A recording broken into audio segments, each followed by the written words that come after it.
We're live, Mr. Wade. Good night, Belizeans at home and abroad. My name is Leonard Brackett. I will be your temporary chairman for the first part until the chairman shows up. Otherwise, I'll just turn it over to Mr. Wade. Basically, if we don't have the original chairman for tonight, then myself and Mr. Wade have agreed to share the program uh, in Excuse lieu of the absence of the chairman. Hopefully, he will have an opportunity to grace us with his presence. And tonight's program is the Belizean Affairs program number 319. 319. We're getting there. Notice there, I notice. Moving Surprise me up, with that moving. number. Uh, it's starting to wear. And if you notice, I missed on a few years, no? I know. No, I'm just Yes, kidding. sir. Just trying to lighten the air a little bit. Yes. Yes, sir. The pattern, the format of our program is that we normally try to offer a prayer before we start, asking that the Lord would consider and accept our gratitude for having grant us the privilege of life and to be able to Amen. bless our programs. Amen. And secondly, after that, we have reading of the Bible. In this case, I'll turn over the program at that point. After I say the prayer, I'll turn over the program to Mr. Wade for him to grace us with the reading. And after that, then Mr. Wade is going to give us a little quick synopsis of public interest comments. Will take probably about a minute or probably two at the most, hopefully for that, so we can get the part of the program that I am interested in trying to seriously make some progress on. And like I said, uh, we'll interact back and forth with Mr. Wade as our next panelist. I'm not sure if Mr. Um, we had another guest that should be on tonight. Well, that would have been on tonight, except that he found himself traveling, and he promised that if he was able to get a good connection, that maybe he'll still try to grace us with his presence and you know connect up to us now. So let's hope that he has a safe travel and that he's also able to grace us with his presence tonight as well. So we're looking forward to all of that. So and then we go on with the solid part of the program. Um, I'd like to ask if you allow me or indulge me in bowing my head so I can say a short prayer. Divine loving Father, thou who art our Creator and the Creator of heaven and earth and all that in them are, thou who knowest our heart, our desires, and our most secret thoughts, we thank thee, loving Father, for having given us the privilege of life, first and foremost, and secondly, for granting us the opportunity to still be alive today among our family members, friends, and loved ones. We pray that thou must bless them all for us, each and every one of them, as if they were each mentioned by name and number. Thou knowest our hearts, our desires, and even our most secret thoughts, loving Father. We pray that thou must bless our country of Belize, its people and leadership, that thou will also bless this country of the United States, its people and leadership, and that thou will bless the rest of humanity, especially those people who are in war zones, who are in tornado areas, who are in flooded areas, those who are in volcano eruption areas, those who are in earthquakes, and also those who are in war zones. We pray that thou must have mercy upon them. Please help us. Please grant us help, courage, strength, perseverance, wisdom, knowledge, and understanding. And loving Father, we pray that thou must bless this program tonight, that whatever we have to say and do, may it accrue to the well being and benefit of our country of Belize, its people, and leadership as well. For we ask these mercies in Jesus' name. Amen. Are you, Mr. Wade? Amen. Amen. Thank you, You're welcome, sir. the chairman, for, as you say, we await our chairman for tonight. So I don't see hope him in the she. background yet. It's always a pleasure to sit here in your company, and as we have our discourse as to how we see things, and we give our opinion, and We try to educate the Belizean public for those who listen to us Amen. um, now and who will view us a little later. And we hope that, Leonard, our program may bring some benefit, some kind of understanding and clear up some doubts that some people may have. Amen. Um, on that note, I was sent a reading from one of our valued viewer that view us on a regular basis, and you know sent me a reading and asked me to do this reading for tonight. And uh, wanted me to read from Psalms 34, 10 to 20. Amen. It reads, "The young lions suffer want and hunger, but those who seek the Lord lacks no good things. Lack no good things. Come, O children, listen to me. I will teach you the fear of the Lord. What man is there who deserves life and loves many days that he may see good? Keep your tongue from evil and your lips from speaking deceit. Amen. Turn away from evil and do good.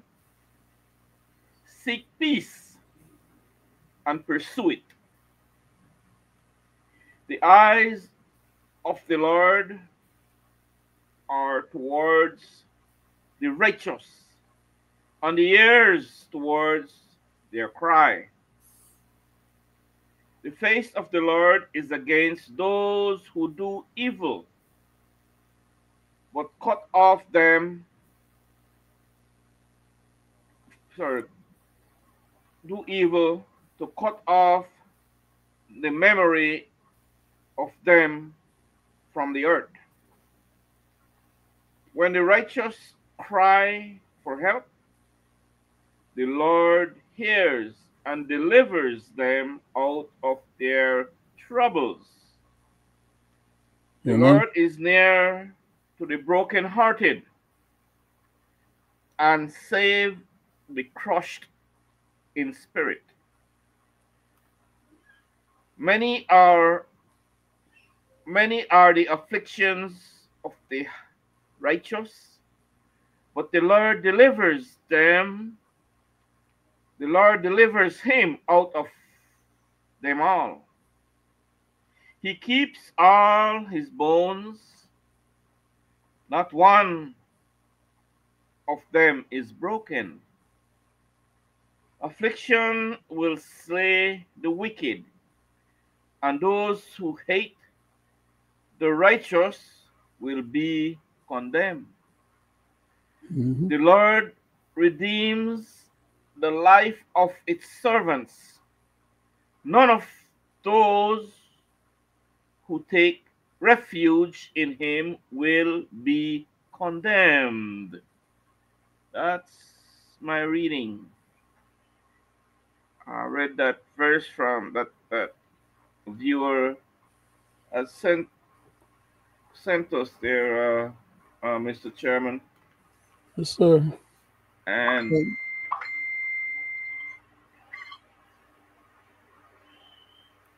Could could you do us a short? no, go ahead because you have things Okay. that you want to. Yeah, go right ahead. Okay. So thank you Yeah, very much. go right ahead because we'd Okay. like for you to put So through, uh, get something in, no, for what you want to do, no, or yes, what you sir. want to say. Yeah, yeah. You still want leave it? Want leave part of the chairman Yes, done yes, that, sir. huh? Yes, sir. Gonna tell Just the give me a chairman second. Just give me a second here quickly.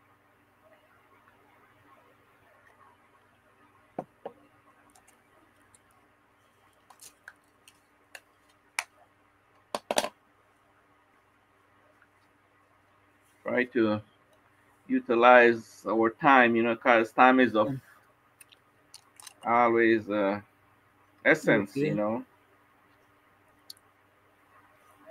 Let's rock and roll then.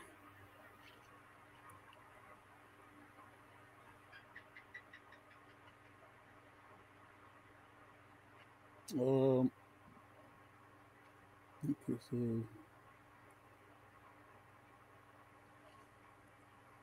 okay. Uh, let's go back to this one here. Okay. Um, we've been having some discussions on what is known or being bantered around in Belize as being the PCC Commission.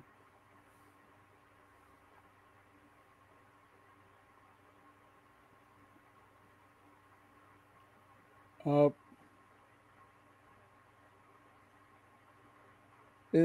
that's the short title, and the long title is the People's Constitution Commission, which was formerly named the Belize Constitution Reform Commission. Uh, this group of individuals was put together not because of any clamoring by the public or the people in the country in terms of asking them to do this undertaking, but rather because the Prime Minister and other members of his cabal had an interest in getting rid of parts of our Constitution in order for them to grab powers that they don't currently and previously had. And in so doing, putting this commission together, for all intents and purposes, the commission was supposed to be something for them to hide behind, something for the Prime Minister and his cabal to hide behind in terms of using this commission to do some dirty work on their part. That is to try and help commit sedition with the acquiescence, apparently, of the general public so that they can grab some powers that they don't have authority currently and didn't have authority previously for them to be able to exercise. And I'll read here what the Constitution of Belize says in terms of those particular powers, because as we go through this portion that I'm going to present to you, it might become a bit more obvious what is it I'm referring to or trying to explain. And I hope that becomes the case. That is that I'm able to explain it good enough for the average person to pick up on what I'm saying. In the Constitution of Belize,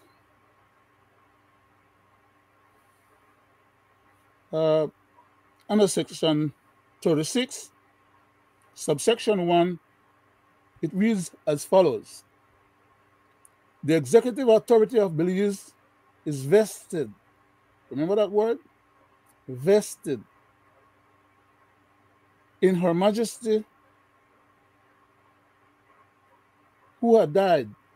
We all know that, right? And thereafter her death, someone else was substituted in her place, as in the case where we can now say His Majesty rather than Her Majesty. The guy was a male, a man, right? So let's read it as if we now recognize that to be the case, or have recognized that to be the case. So therefore, subsection 1 of section 36 would read, the executive authority of Belize is vested in His Majesty. Okay? Now, the Constitution still says Her Majesty, even though we now know that she's dead. And since then, somebody else have assumed her office.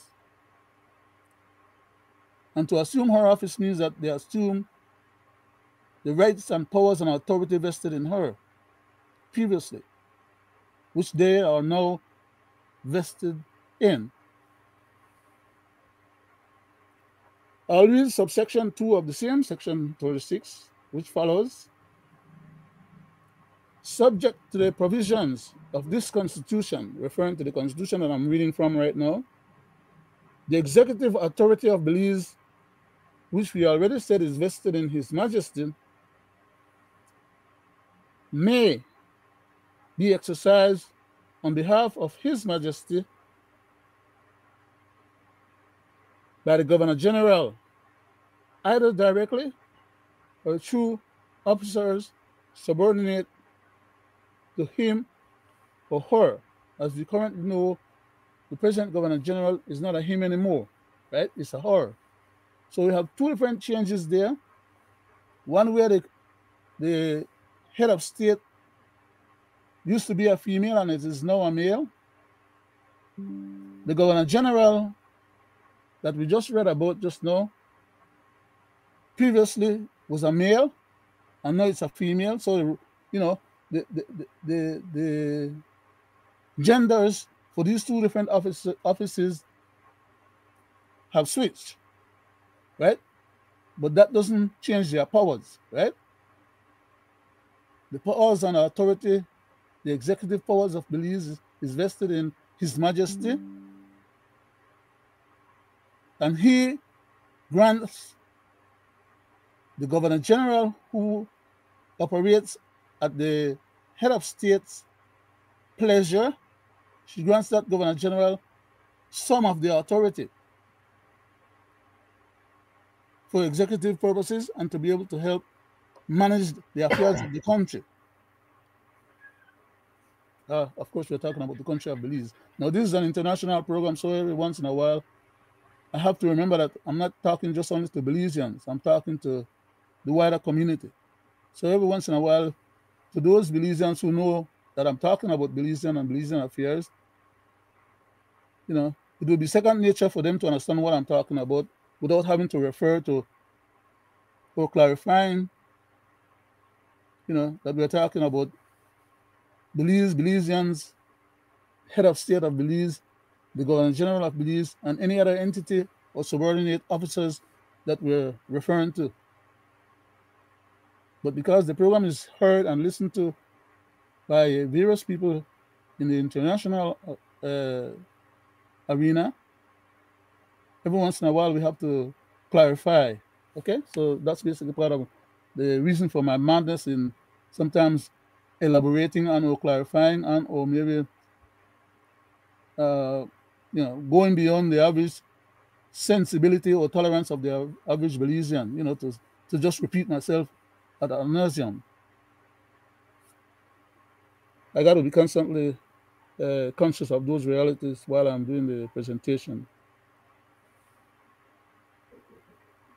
Okay, so under section 36, subsection 2, we just read, which said, subject to the provisions of this constitution, from which I'm currently reading, which is we only have one constitution at a time, despite the fact that we know there are other people who are trying to dispense with this constitution to bring about another different constitution that they're interested in.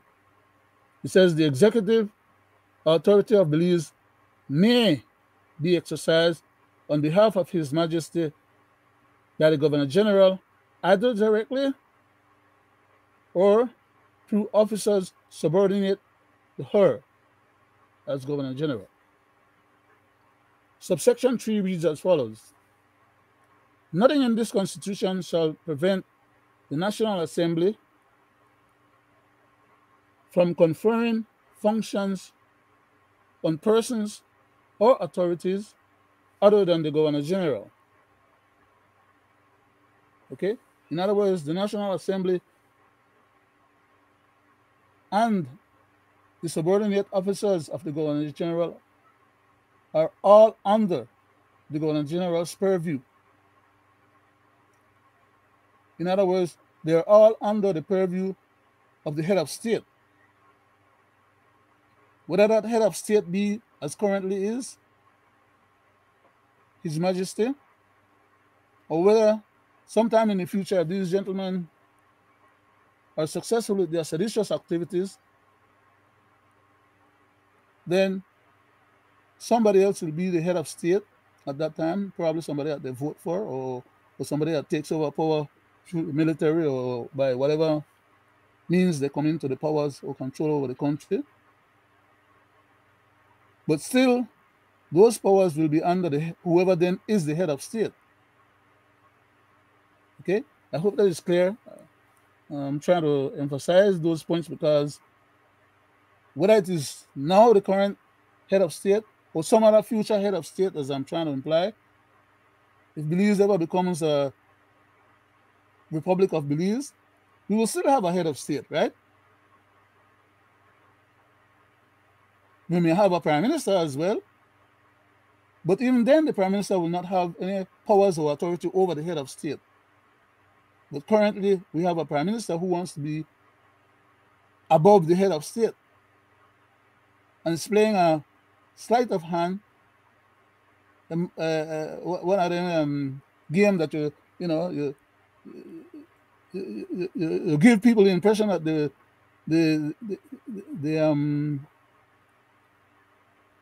marble or the money or whatever is it that they're playing the sleight of hand games with is under, the can or the container, right? And they move it around and bamboozle the participants. Well, that's what's happened to us in Belize. Our prime minister and his ministers, his other colleagues in cabinet, are giving us, the Belizeans, the impression that they hold ultimate power of the country by virtue of dictating how they want the country to run, despite the fact that they are accountable to the Governor General, who is also accountable to the head of state. And some Belizeans go along with that because that's, I don't know if maybe they hope that that will be the case, but they go along with it. Others are a bit more, skittish, right? They don't want to go that far as to acknowledge that, that's what these guys are attempting to do. But let me read number 3, right? Subsection 3. Nothing in this Constitution shall prevent the National Assembly from conferring functions on persons or authorities other than the Governor General. So the Governor General is exempted from the powers of the authority of the legislative, the National Assembly, because the Governor General is a superior officer in the hierarchy of the executive power status. And it is the Assembly that has to come, after they make their law, they have to come to the Governor General for the Governor General to assent the powers of legality to those laws that the legislator vote. And even then, after they vote those laws into existence, the court has the final jurisdiction and unlimited jurisdiction, as the Constitution says in section 95, as well as under section 20 for judicial review purposes. Those laws, at some point in time, needs to be dealt with by the court and validated as to whether or not they are constitutional. The fact that the legislator make them doesn't make it necessarily constitutional. That the legislator can make millions and millions of laws that are unconstitutional, that does not comport with the Constitution. And it is for the court to make a ruling as to say what the legislator did was correct and lawful or constitutional. And if they are not, it is the power and the authority vested in the court with unlimited authority, because the court is also a separate and equal branch of government. I think we have been discussing those points recently, and for those who listen to our program regularly, as well as maybe others who don't listen to our program but who are scholar in these particular constitutional matters, I would say I would say some of the lawyers, because some of them have argued contrary as well. In fact, we even have judges now that are coming up with different judgments on the same topic with the same issues and arriving at different conclusions. Of course, we have discussed those as well, but we don't want to get too deep into that for tonight. I just want to continue the presentation of this particular portion of the program.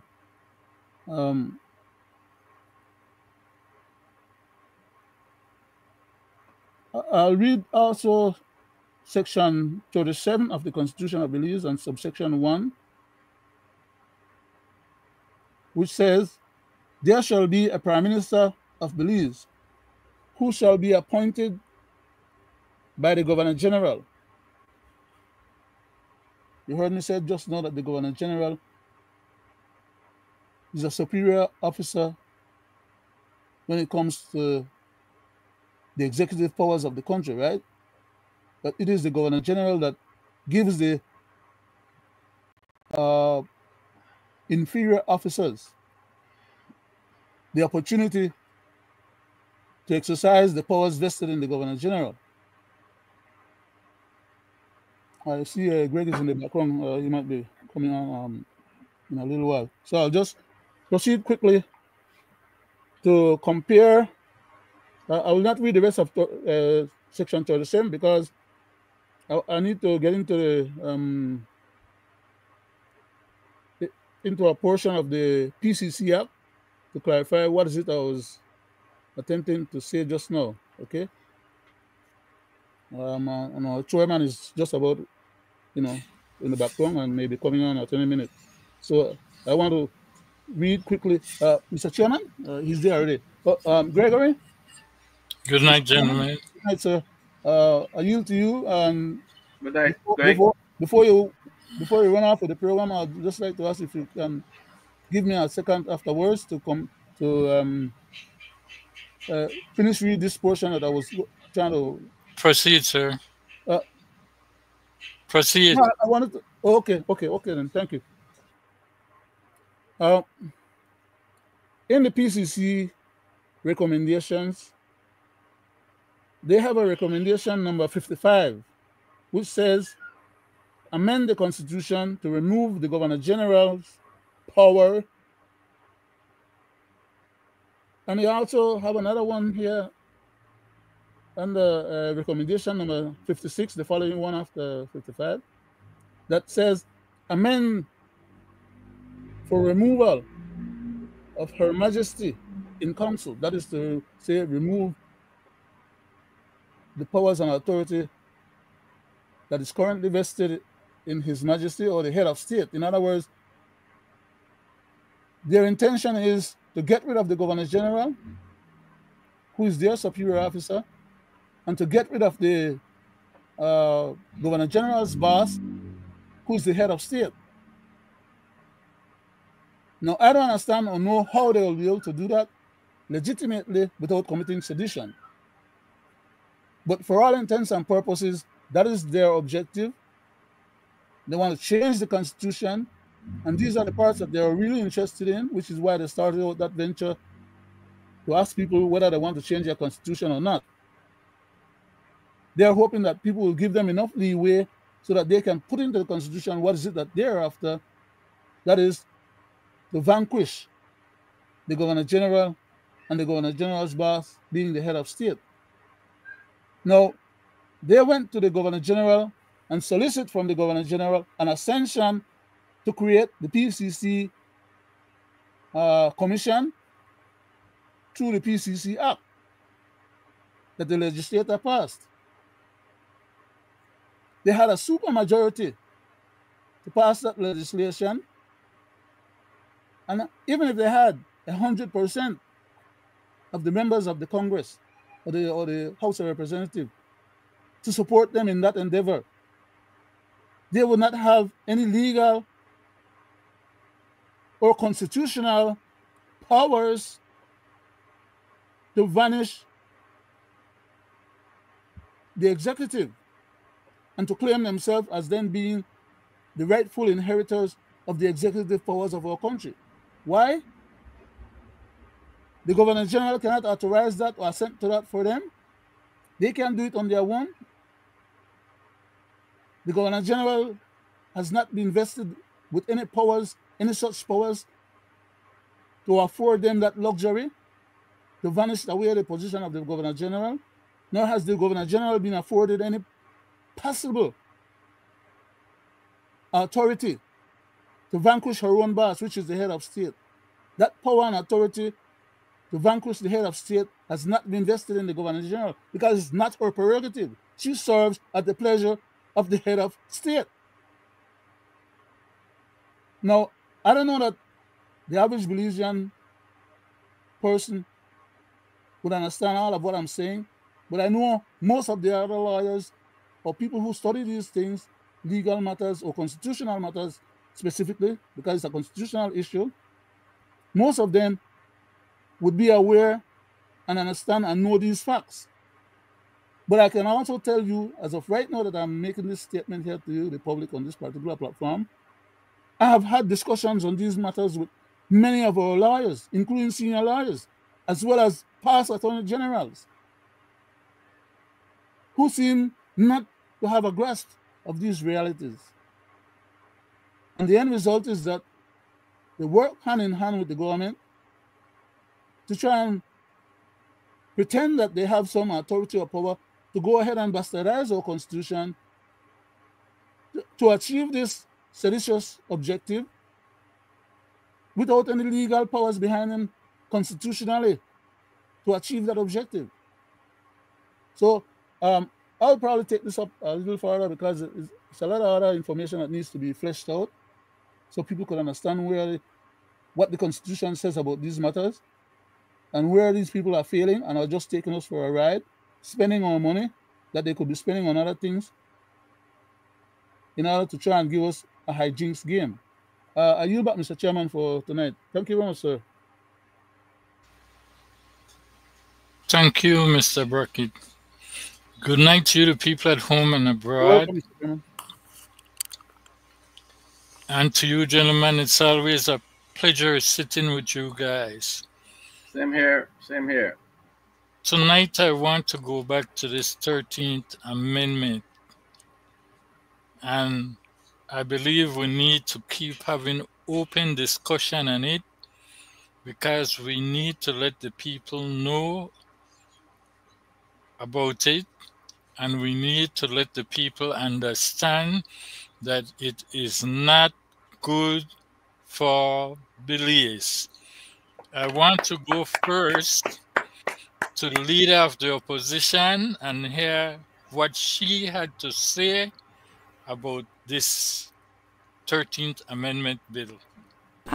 We have to take a careful and critical look at what is being proposed. We often say that the devil is in the details. What I will say is, after cursory review, there are some components I think we can readily agree to. For example, a gun court. This is not a novel idea. It happens in other parts of the region, particularly in Jamaica, and it helps to alleviate the backlog with gun-related offenses. Does two things. It moves the process along more quickly, and also people who may be innocent don't have to be waiting for prolonged periods of time to have a judgment or declare their name or whatever the situation is. I question, though, the need for government as a crime preventative measure to put in the supreme law of the land the Constitution a way to suppress the rights of citizens. Now we are all bothered by the rate of crime. We're all bothered, certainly, that so many of our young people, or young men in particular, are engaged in gang violence, and we need a solution. Is the solution, though, to suppress the rights of citizens?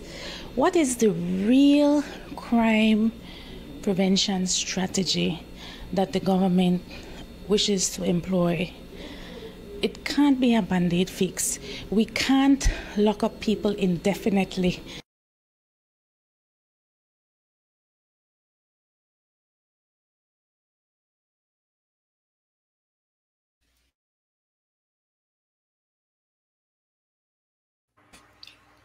Now, gentlemen, we have heard what the leader of the opposition said.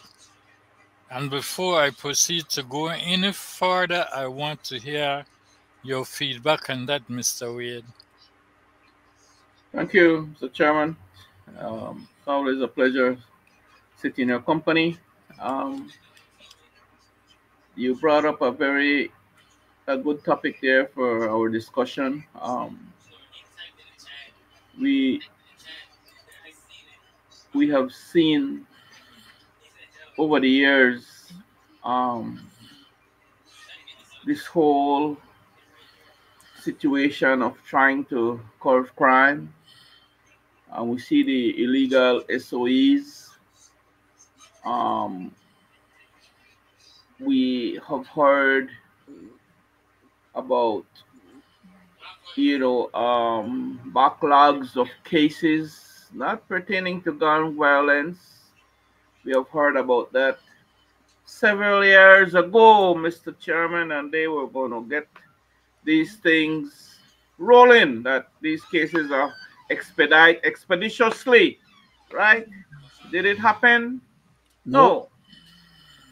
Here we go now with a gun court, right? And quick and to the point is that what is these people agenda? They have tried all these things, and here we come back again with another band-aid fix, gun court. Quickly name it, because why?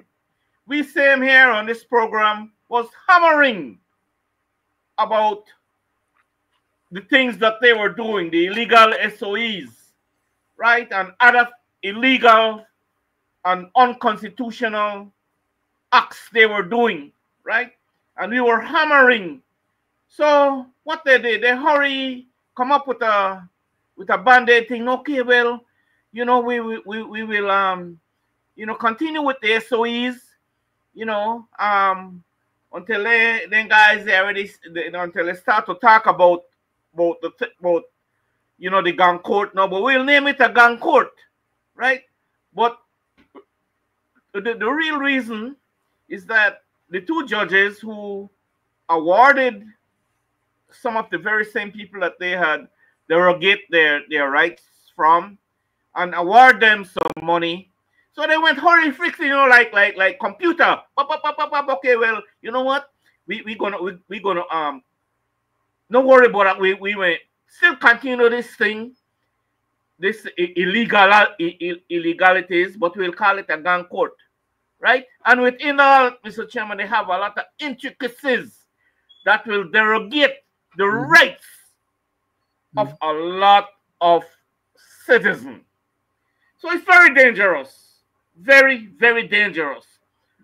Now, if they would come to the nation and say, well, this is what we had proposed, and they itemize everything, Mr. Chairman, so that for the people to like or dislike. But no, they highlight some things, but the real worst thing that will derogate the rights of human beings, of Belizean people, they don't highlight. They glaze over. That is like, Mr. Chairman, you hear about the fine prints when catch you, where read the fine prints. Yes, yeah, you remember now? You know, yeah, Mr. Wade, you know, you fail to read the fine print, and this is what it is. And it's your fault because you never read it. Fine print, you never read it, so take your book out. Right? So these people are conniving, just like with other laws that they have passed, right? And they inject certain things that they want in it, you know, but what they do, they use it as a form that they are doing the right thing for the people. And that will carve everything and will help the people. But no, that's not what it is. They only use and front the people, but they inject in that same laws that they pass something that will profit them, something that stands out for them, that you cannot hold them accountable. Well, you know, the laws are passed, it's passed, it's there, just that you never read that, right? So the 13th Amendment, Mr. Chairman, is going to be very detrimental. And to who, Mr. Chairman? To the poor people who cannot afford, Mr. Chairman, a good attorney like Mr. Courtney, like Godfrey Smith, like all the other top-notch attorney. Because they're the man that's going to free you, you know, because they know all the loopholes and everything, and they know all the roads to run through, right? So if you don't have the money to pay these top-notch attorney, it's silly, you know, you are sit on the jail without a paddle, all right? So it's very bad. That 13th Amendment, my people, a nation, both at home and abroad, my people, it's very detrimental to the citizenry of this country called Belize.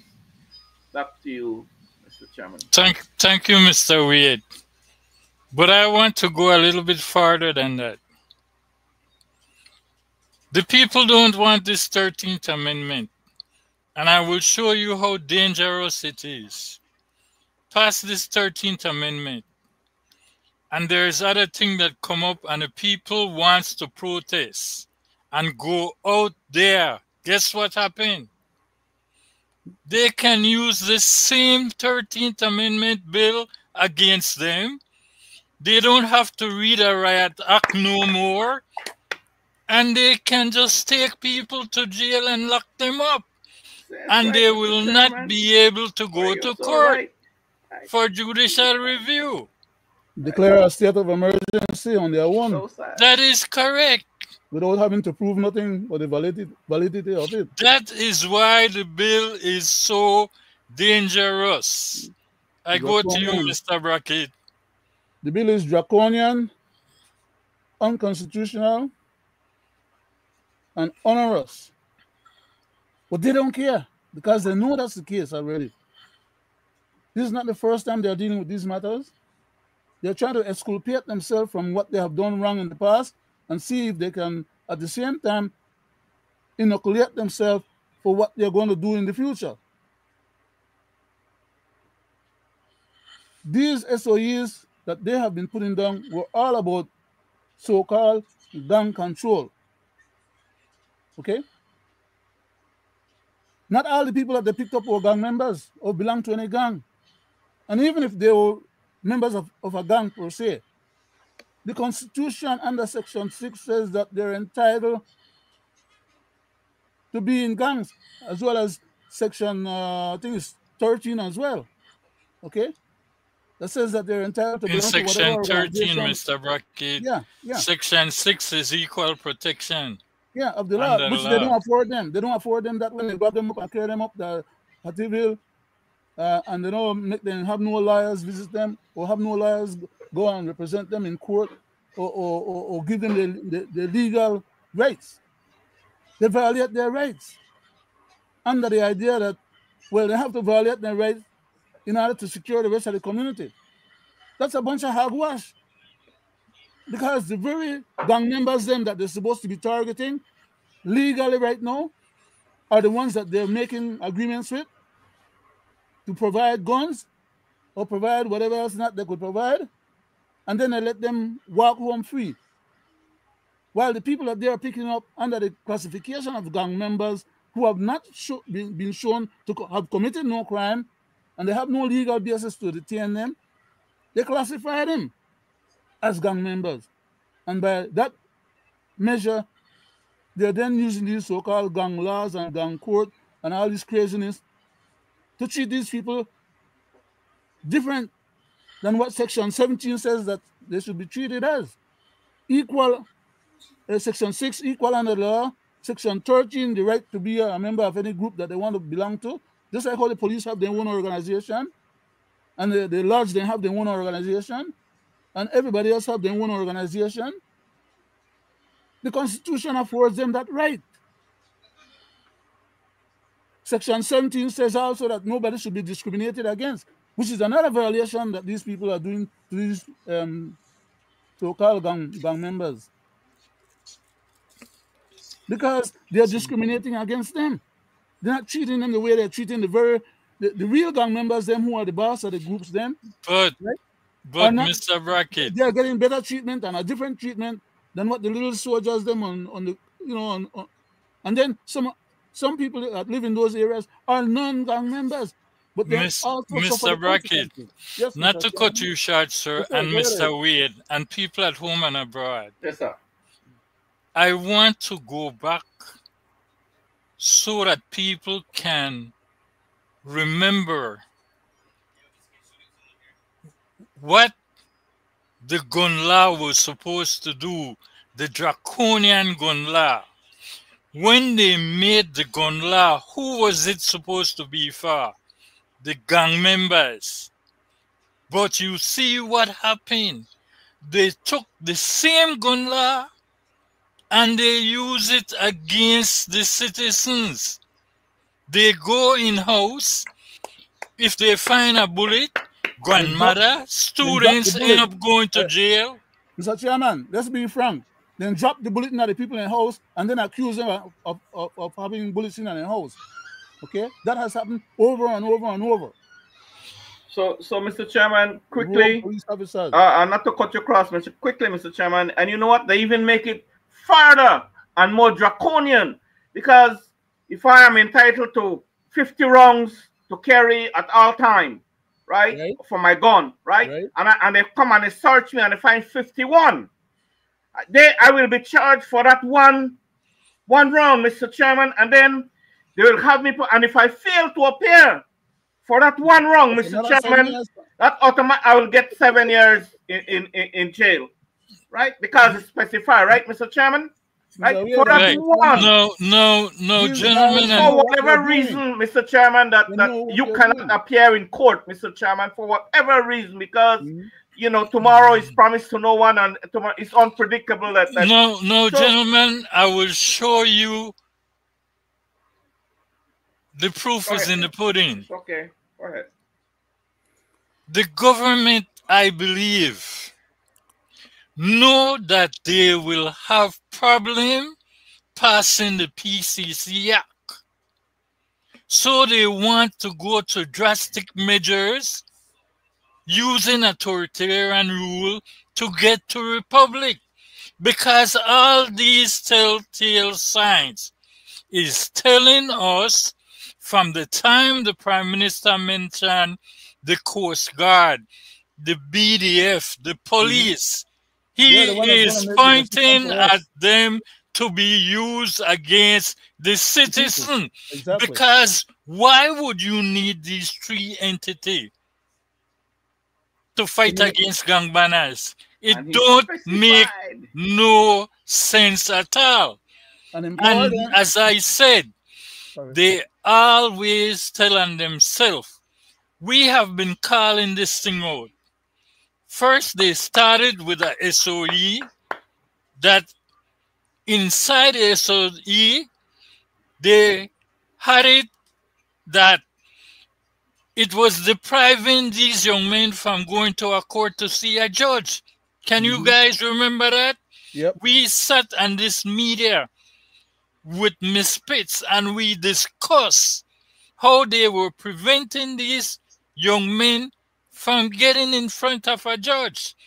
Then they went farther than that. And I'll show you what they do. The state is not the only one that was supposed to get sued. They should have sued the previous commissioner of police also. Because when the court gave these young men bail, he went there and picked them up under the state of emergency. And the proof is in the pudding. And let's listen to it.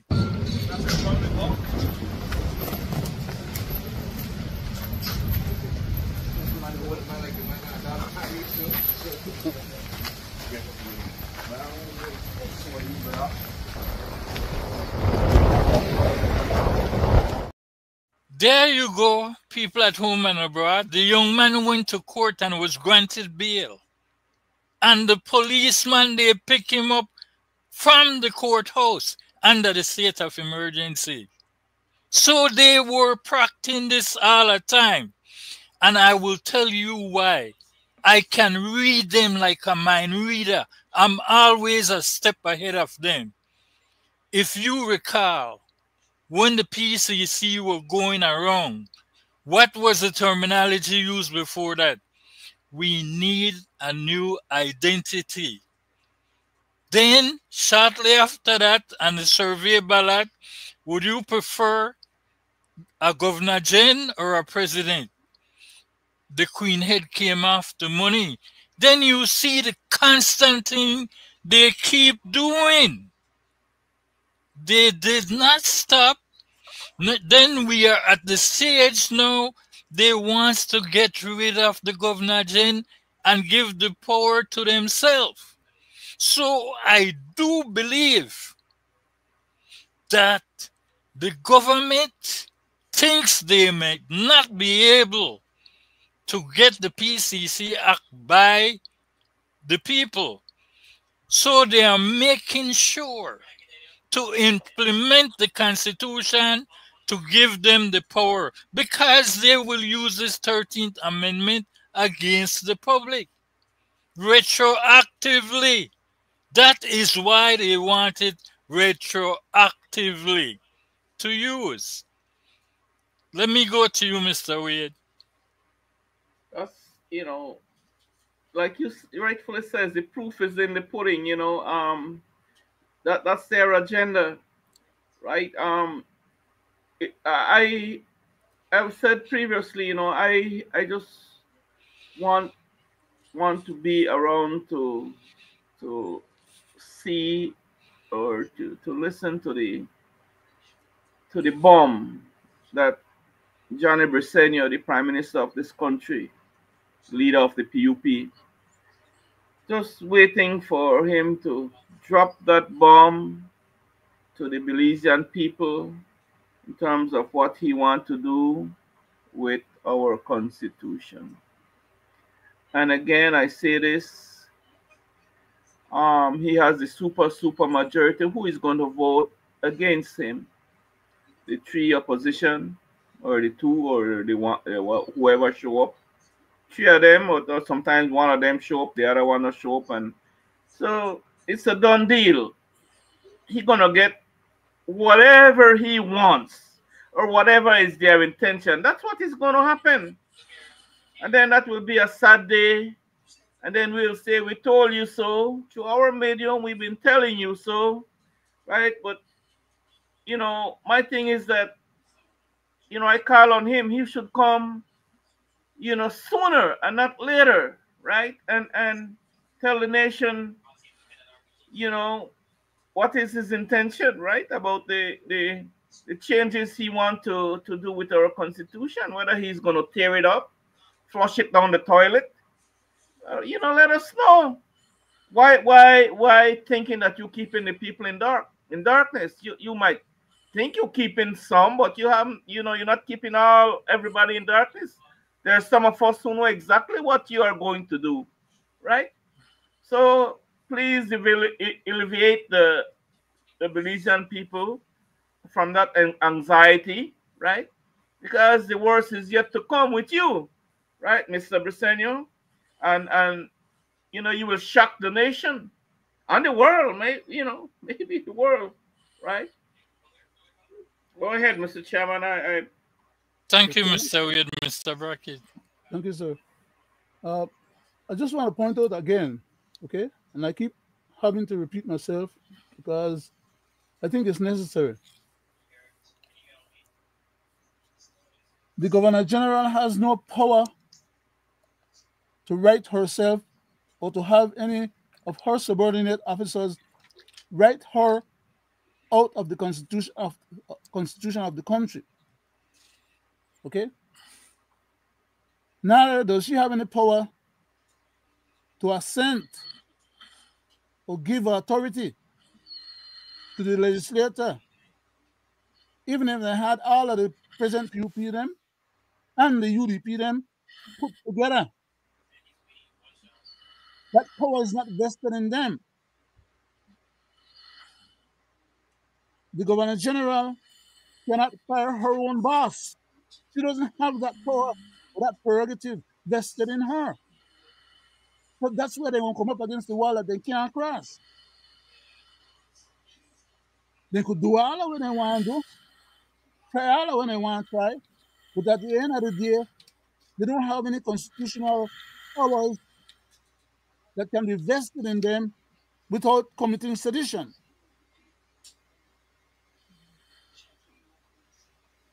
So let them carry on. I have other news for them that in due time they will be appraised of or they will become aware of. But as of right now, all I'm trying to do is allay the fears of the public to say that they, as individuals, can do whatever they want to do.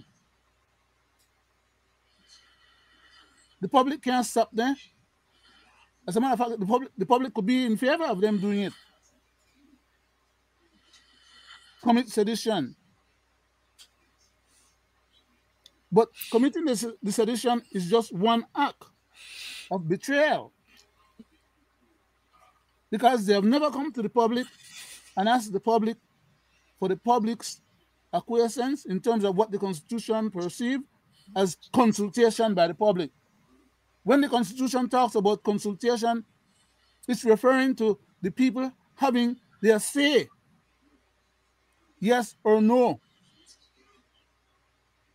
It doesn't say that the politicians, they could go around and gather up their friends and colleagues and have a discussion with them, and that carries the authority of the day to change the Constitution any which way they want, or to destroy the fundamental principles of the Constitution,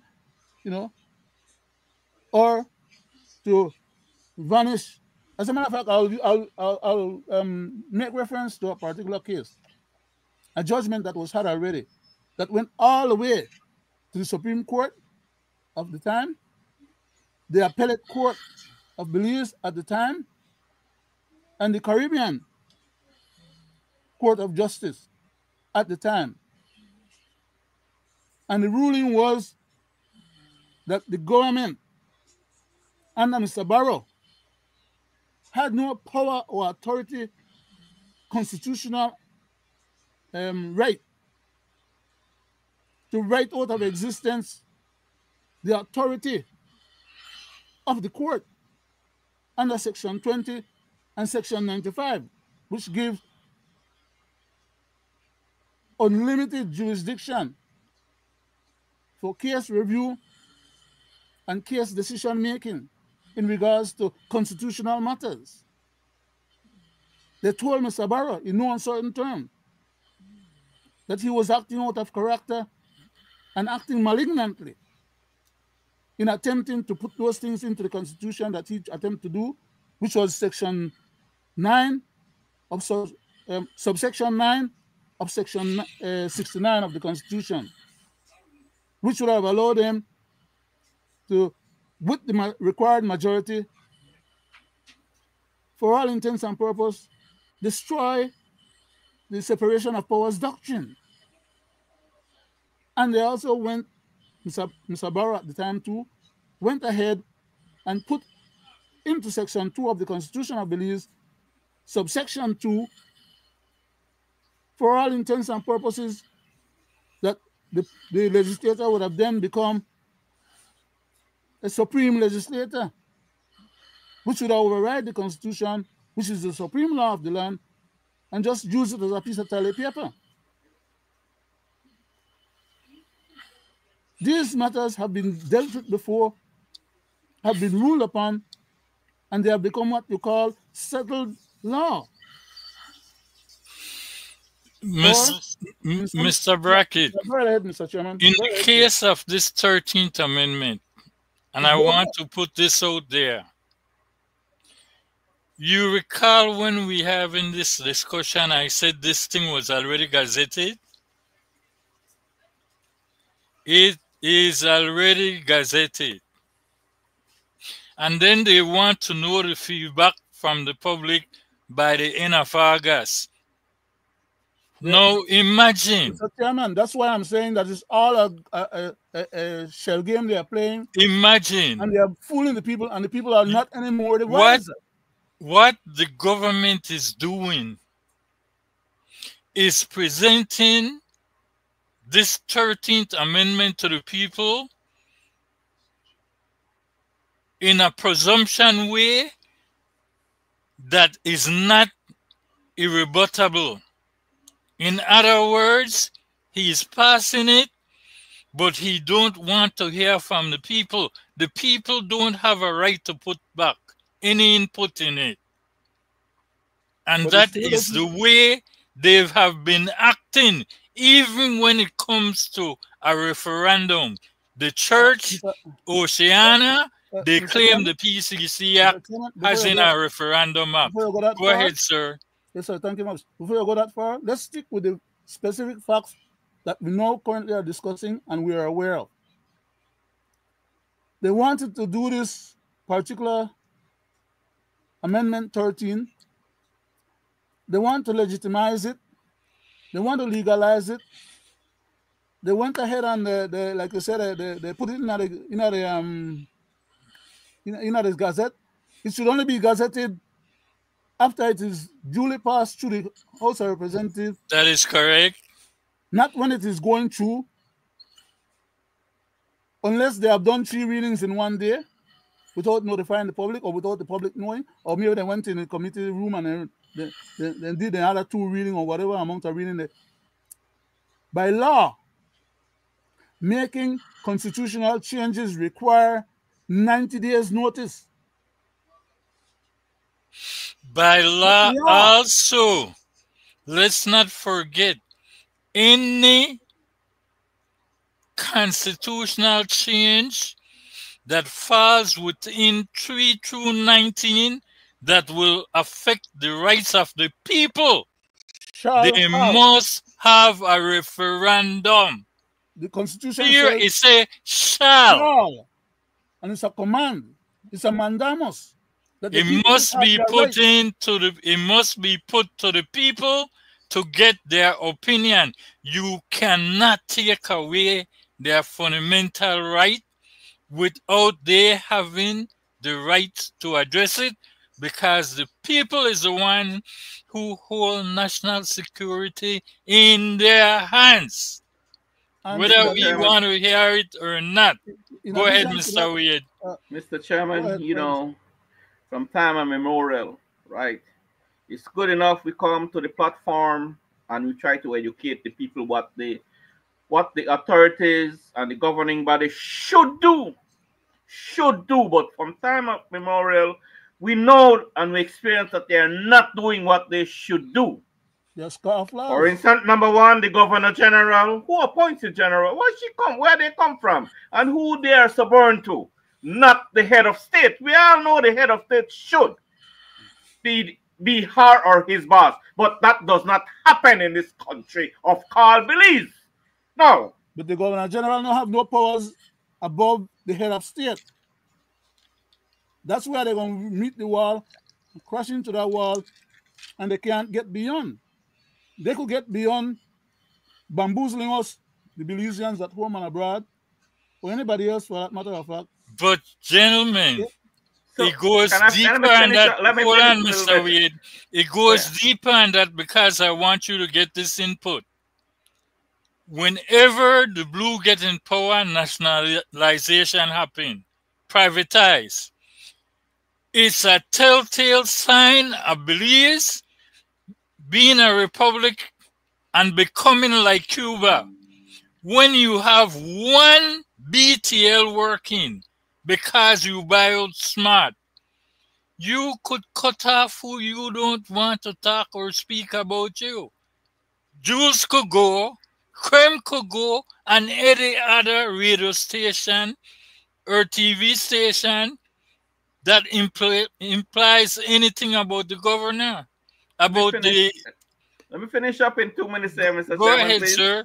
Before I lost this thought that I want to put this. So my point is what I'm trying to get to, that this two-party system that we have in this country that has us the way they want to have us is like, you know, they put balls in the and they shuffle it any kind of way they want to shuffle it and get the result they want to get.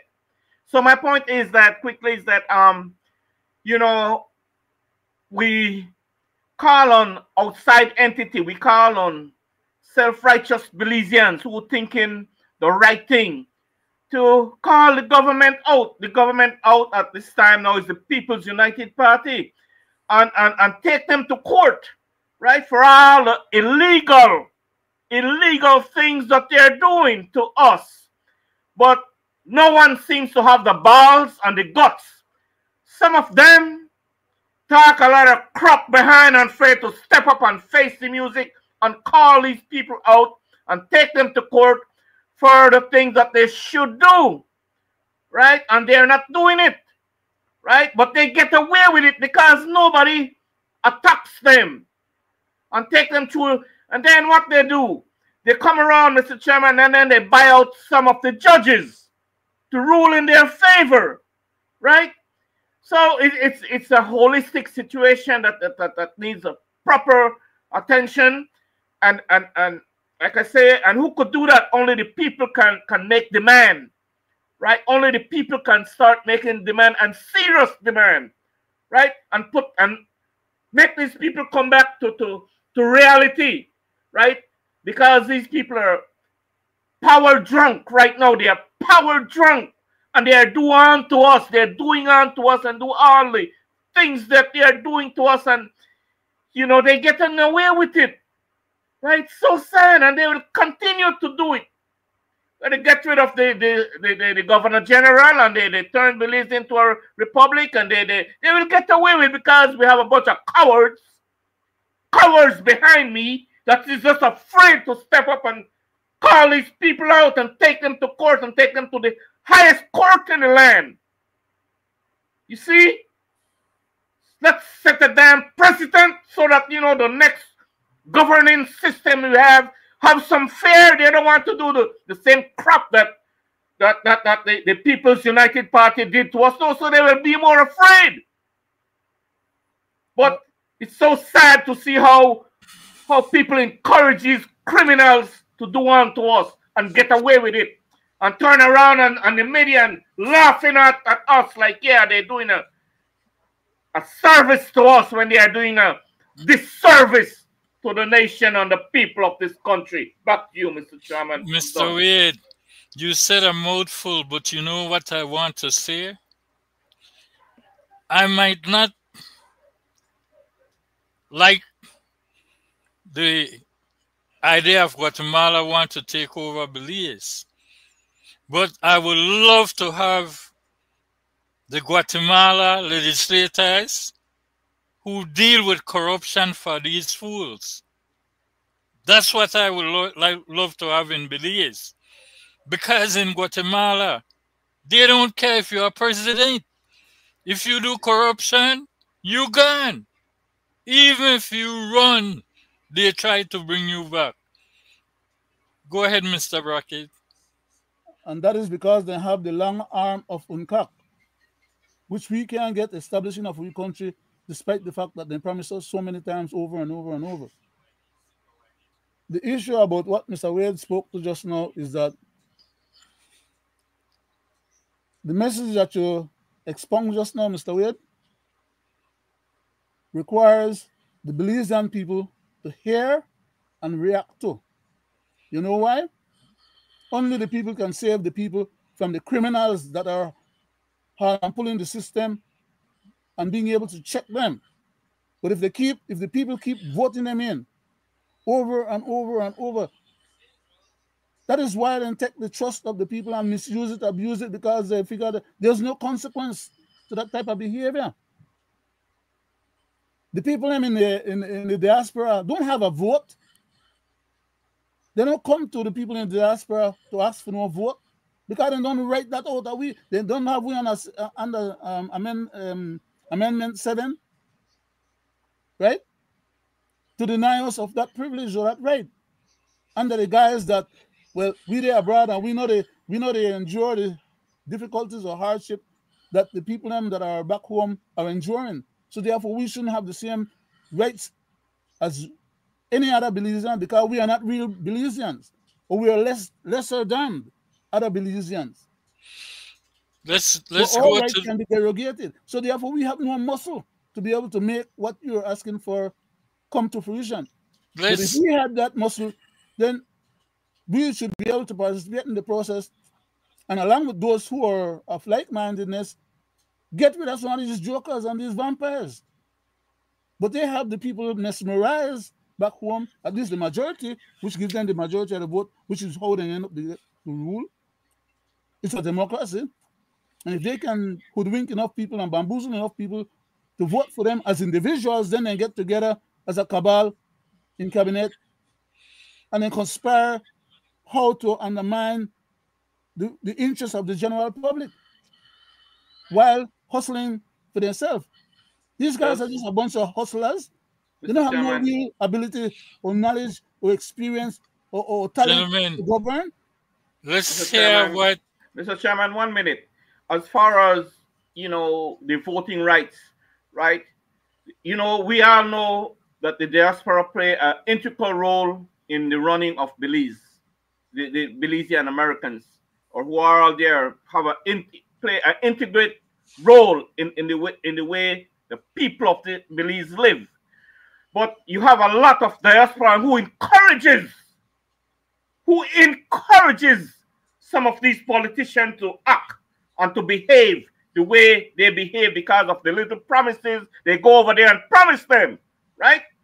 Although they don't have the voting rights, but they still go and take their hands out and encourage and spread the news like it's all right. I could call some names, but I'm not going to. Go ahead, Mr. Chairman. Sorry about that. It's a little bit worse than that, Mr. Wade. It's a little bit worse than that. Those diasporans who are over here and come with the same mindset that they left with from Belize, and then they're what you always refer to as fanatics. Okay? They're fanatics. They come out here and they still feel like Mr. Price is alive and running Belize. And they're in support of Mr. Price's agenda, when Mr. Price's agenda has far been pushed to the side by these jackals that we have running the place right now. Which is why... Gentlemen, let's hear the other tip. Like Mr. Just 1 second, sir. The Waller Guardian, like Mr. Silva, and many others, are up in arms and are complaining. Because these guys hijacked what the party used to represent to serve for their own personal greedy agenda. And the same thing happening at UDP. In fact, it happened at RPs. We're dealing with human beings who are just self-interest. But anyway, I yield back, Mr. Chairman. Thank you very much, sir. Thank you. Let's go to the tape. That's stupidity. Stupidity at its highest coming from such an educated person. No. The danger with that is that once you entrench it in the Constitution, what you are trying to do is take away already rights that you have, civil rights that people have, and taking it away in a different way. So you're saying the very Constitution I would have been able to go to enforce my right is now making it unlawful for me to enforce that right. That's one of the dangers of it. The second danger is that, well, this government is a super government because they need 2/3 majority to be able to do that, and they do have that. The third thing is that we have a non-existing opposition fighting with themselves. And so they can't even come forward and say, let us fight for the people. We have already gone through a similar situation like this, but I would say this one is worse. I personally don't want any amendment. I absolutely don't believe that, oh, you could tweak it here and tweak it there. My personal view is crush it, end it. It's not there. to make any good solution. And what they're doing too, under the Dean Barrow administration, he likewise tried to pass one of this legislation. And I recall myself and Antoinette Moore doing wrongs out throughout the country, educating people about it, and it didn't pass. We cannot make it pass. It is not a good legislation. The Commissioner of Police earlier this week, he had said, and I quote, "But we do have a hardened minority who is hell-bent, who will do what it takes, and they have demonstrated that they will continue their criminality, and we cannot allow these dangerous few to hold the country hostage." What do you think about that? Well, if he really knows who are these hardened few, then why you have to declare a whole area? That's stupidity. Stupidity at its highest, coming from such an educated person. So this is what I always said. Under the Dean Barrow administration, when this commissioner was also in the police force, what they did, they kept meeting with these gang leaders and these criminals. So you know who they are. You gave them validity. So why are you going to lock off my entire neighborhood because there are 5 of them living there? If you truly wanted to go only after them, well, go after them. Create a legislation just for them, but cannot declare an entire society, an entire area like that. And the danger with that, I remember in the late 1980s when Dean Barrow was foreign minister and also was minister of national security. He was the first one to put the military on the streets. So we militarized our solution to crime. And since then, we've only gotten harder and harder and harder. And the harder you go after these young people who have already a traumatized brain, they will not back down. You're only hardening them more. So that hardening that he's talking about is a creation of the system and the society. And we got to stop it. Taking the constitution and changing it will not stop it. There you go, gentlemen. Now I want to say this. I must say this. Okay, this 13th Amendment specifically has to do with gangbangers. And this is coming about because of the 2 cases in which the government do not want to appeal it. And I believe I will say this again. The government have no intention to appeal it because they will lose outright. That's why they don't want to appeal it. But then you as government that wants to change our constitution, that comes around trying to teach the people of Belize about the constitution, you already failed the people in the redistricting. You said they were coming at you. Now here you are again, willing to use force to fail the people. Because you know what you are doing, you already gazetted it, and you already have your 2/3 you need to pass it. So what you are doing is creating another draconian piece of legislature. That is what is happening here. Go ahead, Mr. Brackett. Mr. Chairman and Mr. Wade, and the Belizean public at large, or all those who are listening now or will be listening in the future to this particular 119th program, I will say to all of you that the government can make all kind of motions and expend all kind of effort to bastardize the Constitution, even to get the cooperation of judges to rule in their favor. But at the end of the day, the Constitution says that any other law that the government or the legislature can pass that is inconsistent with the Constitution of Belize is null and void to the extent of the inconsistency. Okay? That's the Constitution speaking. I'm just giving, my mouth to pronounce the words that the Constitution pronounced according to Section 2, subsection 1. Thank you, Mr. Brackett. I want to say this. Sir, wait. That was my preface. I didn't finish the point. I was trying to clarify the point. Thank you very much, Mr. Chairman. The issue of the government having a super majority, as we have always been saying, and a super majority at that, which Ms. Matura referred to just now in the clip that you played, still does not allow the government to make any law that is violative of the Constitution. What part of that, even the lawyers, they don't understand, baffles me. They can make any illegal law that they want. 100% of the legislature can get together and make those laws, which is more than the 2/3 or more than the super majority. All of them could get together and make whatever bastardized law they want. It is still a bastardized law. It is still inconsistent with the Constitution. It is still null and void. It is still anti-constitutional. And that's how these jackals, they roll. They keep making these onerous and bastardized laws, put them on the book. People become hurt by them. And if people don't have the money to fight those laws to get the proper judgment in their account, because most of the judges that we have right now in our country are not ruling according to law. They're not ruling according to the current constitution. They're not ruling according to the previous established precedent laws, stare decisis law. They are ruling according to what the government asked them to do. And the government that's why they bring the ones that they bring in. I'm sorry. But if the law that the government is making, which they should not be making, the kind of constitution tells them not to make laws that are inconsistent. Mr. Brackett, to put it in a different perspective so that it can go in a layman terms, the government cannot violate the structure of the Constitution. And when you start to fool around with our fundamental rights, it is a bar. You must come to the people with a plebiscite or a referendum and ask them if they want to give up some of their rights. But let me say this before I go to you, Mr. Wade. Go to the point, Mr. Chairman. Can you permit me one other statement?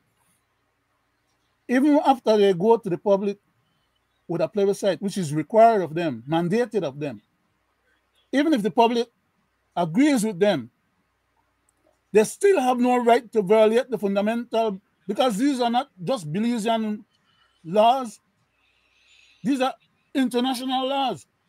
So they can hoodwink the Belizean people into accepting or going along with them to do wrong, but they can still be brought up for charges for violation of human rights.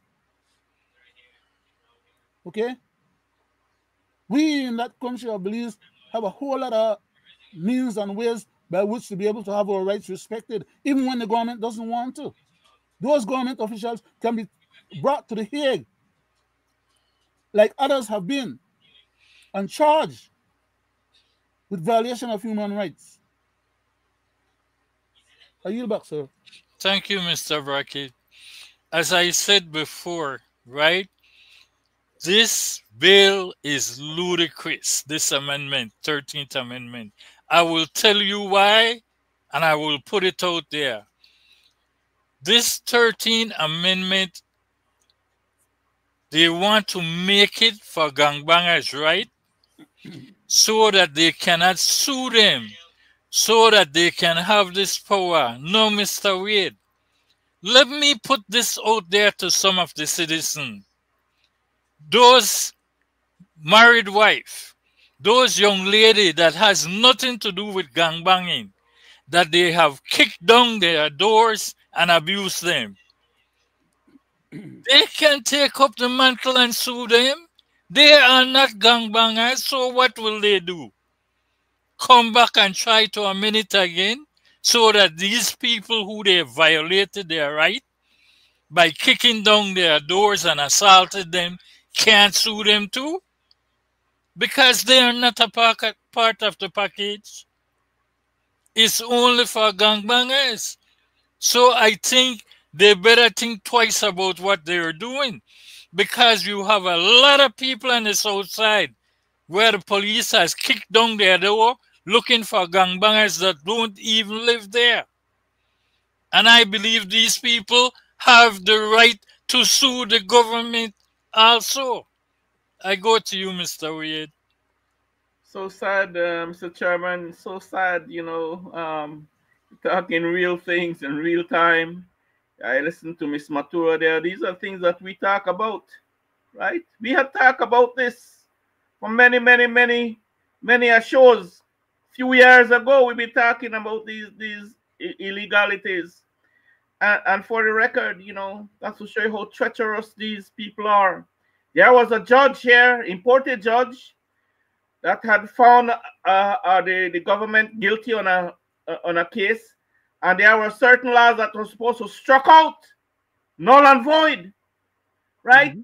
And these same crooks here are still using that law, right? It wasn't struck out and null and void, but that's to show you how they do not respect the courts and the ruling. They do not respect a judgment of a court in this country, both UDP and PUP, right? And there are reasons why they don't respect some of these decisions by these judges, because some of them are being brought here through them, right? And there are conditions that they bring these judges here to subvert our laws, our constitution. But then back to Miss Matura, you know, I leave that item. I leave that because it's so sad, right? Now these are things that we talk about, Mr. Chairman. We hear known gangbangers. The Minister of Police came and I think they had quoted 79 known gangbangers along with the Commissioner of Police, the outgoing one. They know who these people are, Mr. Chairman, right? And like he said, 5 people in an area, and they want to lock down that whole area, right? And anyway, what I'm saying is that why are these people doing it, right? Why? And another thing, and quickly, is that, you know, there are already laws, Mr. Chairman. There are already laws to deal with criminal. Why do you want another special law? So, you know, why go through this length? Why subjecting the taxpayers and the people of this nation as to your draconian laws? We already have laws in this country to deal with criminals. Gangbangers or no gangbangers or whoever. There are laws to deal with these people, Mr. Chairman, right? Why subject the nation to all these illegal SOEs in the name of curbing crime and dealing with gangbangers for the crimes they are committing? We already have laws, and most thing that makes me so pissed off is that these people are known. The past prime minister, right, negotiated with these gangbangers. Some of them are being paid by our tax dollars.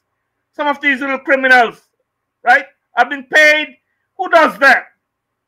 So the monster they created, that's the monster we have dealing with right now. And they're going about it in all the very wrong ways in dealing with it. So again, Mr. Chairman, I say that the 13th Amendment is a draconian law, another draconian law, and it's bad, very bad for the nation of Belize. Back to you, Mr. Chairman. Mr. Chairman, can I read something quickly? The Constitution of Belize, Part 2, Section 16. Remember these 2 things that I'm going to read. Subsection 1 reads as follows. Subject to the provisions of subsection 4 and 5 and 7 of this section, Section 16, which is below, no law shall make any provisions that is discriminatory either of itself or in its effect. Remember, I'll read it again for emphasis because I kind of lost the emphasis there just now. Section 16 of the Constitution of Belize, subsection 1, reads as follows. Subject to the provisions of this subsections 4, 5, and 7 of this constitution or section, no law shall be made. I'm sorry, not shall be made. Of this section, no law shall make any provision that is discriminatory either of itself or in its effect.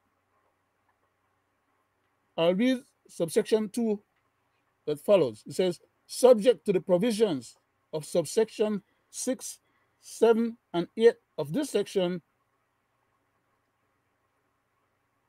no person shall be treated in a discriminatory manner by any person or authority. Okay? So when they go and grab these people under these bogus SOEs that are not even legitimate in the first place, they're discriminating. They're treating some people different than they're treating others. The gang leaders, then, when they make agreement with, we give them a gun or give them some money or something, and then let them loose. Because the other kids, they don't have no money or no guns or nothing to give them, then treat them differently. What they should be doing is going after the gang leaders, them, and dismantle the organization. Okay? They have currently the police powers vested in them from the powers of state. Okay? And there are laws on the book that they can use. If the police are scared to go out and do their job, get some of the BDF and other entities, security entities, to support them. But do their job. Go after the real criminals. Stop the pretend like you do go after criminals by haul and pulling and grabbing up everybody in certain communities and stigmatize them or classify them as gang members, or, you know, you don't have no proof to prove that any of them commit any crime. But you send them up to Hattieville, go spend days and weeks and months, and then they end up with a rap sheet that never gets expunged. You have to do your job. That's why you're put there as a legitimate police officer or a police organization or department. And you are being paid to do your job. And stop playing games and criminalize people that doesn't have any rights or reason to be criminalized. Because you're hurting a lot of other people in the meantime, while you're getting paid to do a job that you're refusing to do. A bunch of goons, Thank man. you, Mr. Brackett. You're welcome, Mr. Chairman. We have come a little bit over time, but I want to play this tape to end this show.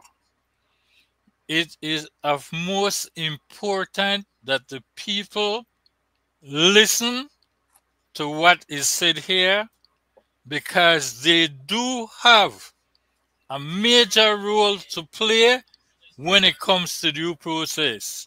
Let's listen to the tape. Our view is that every country, every government has an obligation to protect its citizens, and security is essential, especially as governments deal with high levels of crime and insecurity. At the same time, due process is also critical. And so our belief, and I've said this with regard to El Salvador, with regard to other countries of the region, our belief is that states of exception should indeed be exceptional. And so that while it's critical to protect citizens, it's also critical to ensure that there's due process for all, and that anything that is done in the citizen security space abides by the rule of law. So understand the need to protect citizens, but states of exception should indeed be exceptional. And they need to stop terrorizing people. Do their job, collect the people where they commit the crimes. Even if you can't prove that they have committed the crimes that you think that somebody has committed, put them through the PSs. At least you get them off the street. But you don't have to or put the whole community under mortal danger like that to be exposed to some of these crazy police officers that are going out there kicking down people door like you said, Mr. Brackett, before we conclude, I want to extend to 140, because since we are on this, we must hear what Mr. Bradley had to say. I'm very concerned with that, and I do not support it. And the reason I don't support it is because you cannot deal with fundamental changes in one sense and not deal with structural changes in the other. And that type of power in a system overall that has inequalities and structural problems can inure to the detriment of a certain element of society, which we've oftentimes punished. So the face of crime in Belize is not that we don't have a serious crime situation and we need policing and so forth, but those kinds of fundamental changes to our constitution and our democratic tradition must be done within the context of other structural changes that rebalances the negative harm. So when you're talking about those kinds of serious powers, it's actually dangerous. I mean, when we talk about legal aid in Belize, when we talk about other kinds of things, it's not, our system is fair, but it's easy to go in the system and get caught up in the system. And you need to contextualize those powers with other powers. How can we prevent the fact that this tremendous change will not be abused by police officers, will not be abused by the system? And I am not satisfied that that is the case, and so I won't deal with that. You won't deal with it unless that is part of a slew of reform. And this is one of the things that you had asked. We need to deal with changes, not in a piecemeal way, but we have talked about constitutional reform. We went through a huge process. Incorporate some of those other changes along with this. Don't just do that, because that will just negatively impact poor people within our society, and it will negatively impact certain ethnic minorities and demographics within our society. What I would do is, there are other ways, I wouldn't tweak the Constitution in that way. We need to promote greater rights, not less rights.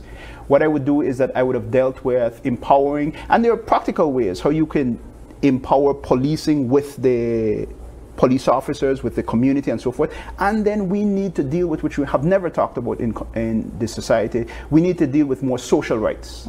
How do you deal with ensuring that people have education? How do you deal with ensuring that people have land rights? How do you deal with there's an adequate employment and so forth? So if we have those kinds of conversations with promoting a floor of social and economic rights as opposed to strictly political rights, then we can say, okay, then you did not live up to the benchmark. Now we can punish you in this way. What we have done is that we have kept a Belize that is very elitist and very good for certain people, that promotes a great degree of social inequalities, and when people in the lower echelons of society act out, then we punish them and we put them in jail.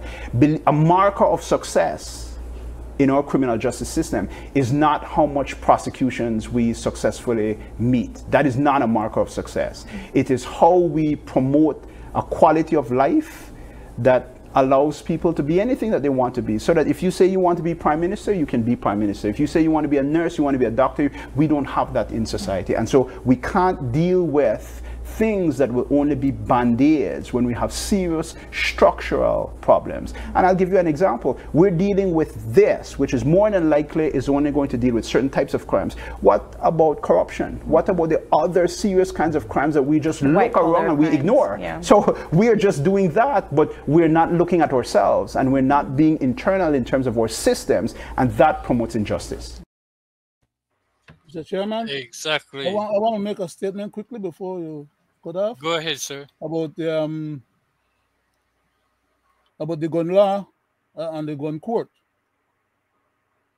Can anybody tell me which of the present ministers, them, or past ministers, or any of the elite people in our society who own gun, either legally or illegally,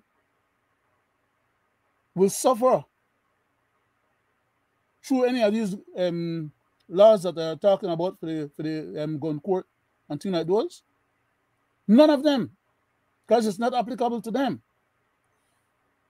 All the politicians, they have the guns, and the bodyguards have guns. But they're targeting other people under the presumption that they're making these laws for the gang people. But they're the ones committing the crimes against the society. Otherwise, some of these kids will not be in gangs, as they're saying, or they will not be easily led by these other gang figures. Because some of them don't have nowhere to get a meal for the day. Some of them hang out at some of these gang members' their house because they don't got nowhere to stay. then parents kick them out, or they outgrow their situation, or maybe they have one picnic somewhere wrong where they have to hustle, make only hustle to get any money. And so the big gang people and then getting a least job to commit to a crime on their behalf. Okay, that's how the process is working. The government is mismanaging the country, and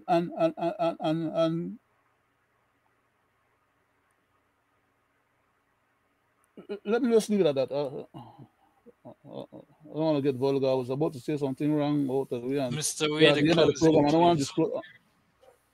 Mr. Wade, the closing, please. Embarrass up myself by saying the wrong thing.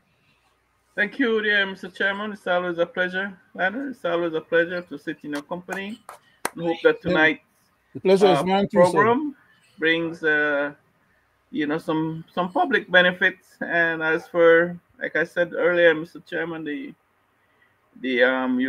guy there, Darrell Bradley, these are things that we had to also talk about too. Whatever he talked about, we had talked about these things and these things that is wrong that is going on in our country and what they should be doing and what they're not doing, right?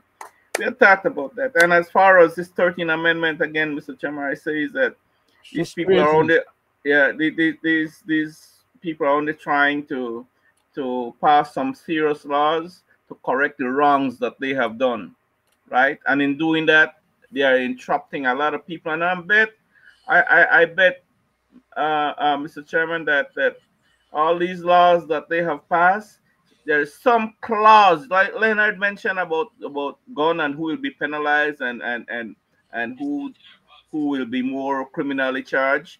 I bet in all of these laws that these people are passing, Mr. Chairman, there's a clause in there that will exculpate them.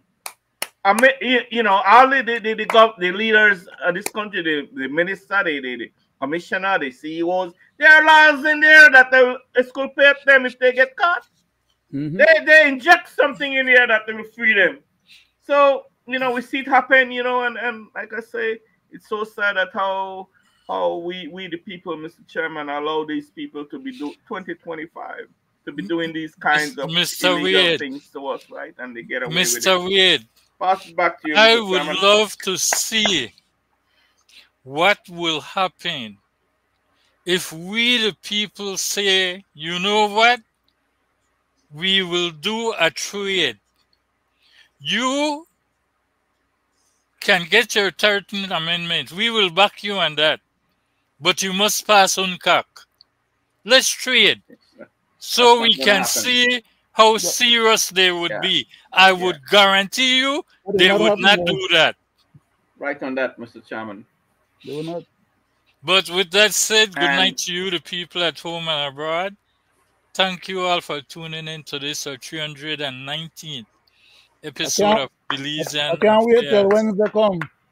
Mr. Wade, I can't wait till Wednesday come. Yes, sir. With that said, we say good night, thanking you that tune in and the ones that will tune in later when we are